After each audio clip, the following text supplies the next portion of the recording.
নমস্কার বন্ধুরা, বাঙালির ঘরকন্যায় সকলকে স্বাগত। ছানার ডালনা নিশ্চয়ই তোমরা খেয়েছো। সেই ছানার ডালনায় আমি আজকে একটু অন্য ধরনের করব। সম্পূর্ণ নিরামিষ সেই রান্নাটা যেমন স্বাদ হবে তেমনি এটা দেখতে সুন্দর হবে। চলো তাহলে দেখে নেওয়া যাক কেমনভাবে করছি। আমি এখানে 1 লিটার দুধ নিয়েছি, ভালো করে জাল দিয়ে নেব। দেখো দুধটা সম্পূর্ণ ফুটে গেছে।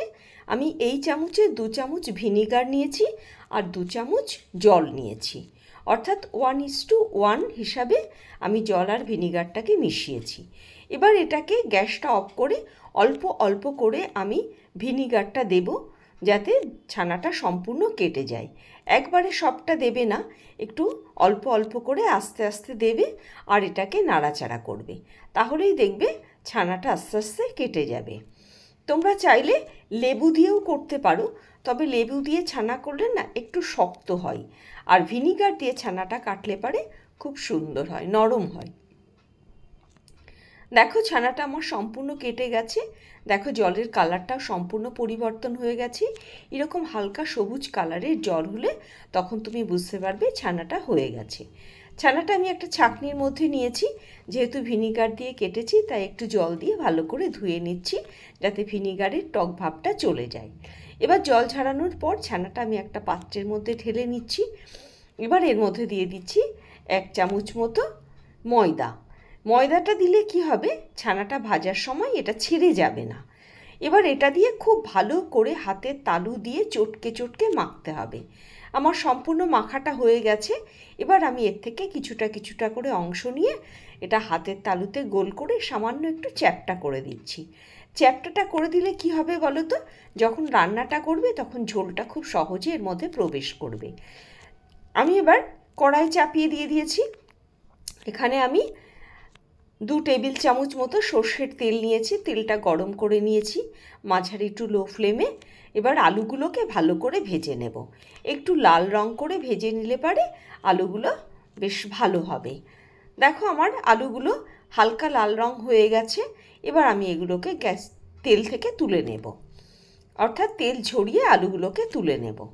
এবার যে তেলটা থাকছে সেই তেলের মধ্যে যে ছানার বলগুলো করেছি সেগুলোকে ভেজে নেব। দেখো যেহেতু সামান্য ময়দা দিয়েছি সেই কারণে কিন্তু এগুলো ছিঁড়ে যাচ্ছে না, একদম সুন্দর যে শেপটা আছে সেই শেপেই কিন্তু এগুলোকে ভাজা হচ্ছে। এবার এক পিঠটা ভাজা হয়ে গেলে আমি আলতো করে উল্টে দিয়ে আর এক পিঠটাকে ভেজে নেব। একটু লাল করে ভেজে নিতে হবে, তাহলে পারে স্বাদটা কিন্তু অনেক সুন্দর হবে। একটু হালকা হাতে এটাকে উল্টে পাল্টে ভেজে নিতে হবে। আমি একবারে সব কটা দিইনি, তাহলে পরে ভেঙে যাওয়ার সম্ভাবনা থাকে, তাই অল্প অল্প করে দিয়ে ভেজেছি। দেখো এরকম লাল রঙের হবে। এবার তেল থেকে ঝরিয়ে এটাকে গরম জলের মধ্যে দিয়ে দিতে হবে। আমি এখানে দিয়ে দিলাম গরম মশলা ফোড়ন, এখানে আছে এলাচ, দারচিনি, লবঙ্গ। এবার এর মধ্যে দিয়ে দিলাম একটা টমেটোর পেস্ট করেছি মাঝারি সাইজের, সেটা দিয়ে ভালো করে নাড়াচাড়া করে এটাকে কষিয়ে নেব। আবারও বলছি, ছানার বলগুলো যখন তোমরা গরম জলে ভেজাবে তার মধ্যে সামান্য একটু লবণ দিয়ে দেবে। এবার এই পেস্টের মধ্যে দিয়ে দিলাম হলুদ, স্বাদ অনুযায়ী লবণ, শুকনো লঙ্কার গুঁড়ো, ধনে গুঁড়ো, জিরে গুঁড়ো। এগুলো সব সবজির পরিমাণ অনুযায়ী দিতে হবে। এবার ভালো করে মশলাটাকে কষিয়ে নিতে হবে। আগেই ভালো করে কষিয়েছি, টমেটোর কাঁচা গন্ধটা চলে গেছে। তারপরে এই মশলাটা দিয়ে আবার ভালো করে কষিয়েছি। যখন তেলটা ভেসে উঠবে তখন তুমি জানবে তোমার মশলাটা কষানো হয়ে গেছে। তখন ভাজা আলুগুলো দিয়ে আবার এটাকে ভালো করে কষিয়ে নিতে হবে। মশলাটা যখন সম্পূর্ণ কষানো হয়ে যাবে, আলুটাও যখন প্রায় তোমার 30% মতো সিদ্ধ হয়ে যাবে এর মধ্যে, এইভাবে নাড়াচাড়া করে করে যখন কষানো হয়ে যাবে তখন এর মধ্যে দিয়ে দিতে হবে গরম জল। আবারও বলছি, ঠান্ডা জল দেবে না, গরম জলটা এখানে ব্যবহার করবে, তাহলে তরকারির স্বাদটা কিন্তু অনেকটা বেড়ে যাবে। দেখো আমি পরিমাণ মতো এখানে গরম জল দিয়ে দিলাম।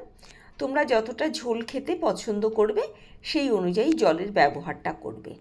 এবার জলটা দিয়ে মশলাটাকে চারপাশ থেকে ভালো করে ঘুরিয়ে নিলাম, নিয়ে আলুর সঙ্গে যাতে ঝোলটা বা জলটা মিশে যায় সেইভাবে দিয়ে এবার এটাকে ঢাকা দিয়ে আমি মিনিট 5-এর জন্য রান্না হতে দেব। 5 মিনিট পর ফিরে আসছি।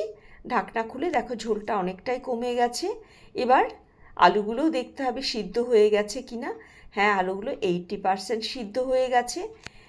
এবার এইটার মধ্যে আমি দিয়ে দেব জল ঝরিয়ে নিয়ে ছানার বলগুলো। ছানার বলগুলো জল ঝরালে পারে এটা এত সুন্দর নরম হবে যে খাওয়ার সময় মুখের মধ্যে দিলে পুরো মিলিয়ে যাবে। এইভাবে বলগুলোকে তৈরি করবে। বলগুলো সাইজেও দেখো অনেকটা বড় হয়ে গেছে। এবার এটাকে আবার ভালো করে ঝোলের সঙ্গে মিশিয়ে নিয়ে এটার মধ্যে আমি দিয়ে দিচ্ছি সামান্য পরিমাণে একটু চিনি। যেহেতু নিরামিষ তরকারি তো সেই জন্য চিনিটা দিলে বেশি ভালো লাগবে। দেখো এইটুকুনি চিনি আবার আমার বেঁচে গেল। আমি সবটা দিইনি, মানে 4 চামচের হাফ চামচেরও কম চিনি আমি এখানে ব্যবহার করেছি, শুধুমাত্র স্বাদের জন্য। মিষ্টি যেন না হয়, শুধু স্বাদটার জন্য সামান্য পরিমাণে চিনি এখানে দেবে। এবার আবার ভালো করে নাড়াচাড়া করে সব কিছু মিশিয়ে ঢাকা দিয়ে দেব। দিয়ে আবার 2 থেকে 3 মিনিট এটাকে ফুটিয়ে নেব। 2 থেকে 3 মিনিট পর আমি এসেছি। দেখো ঝোলটা আমার সুন্দর হয়ে গেছে।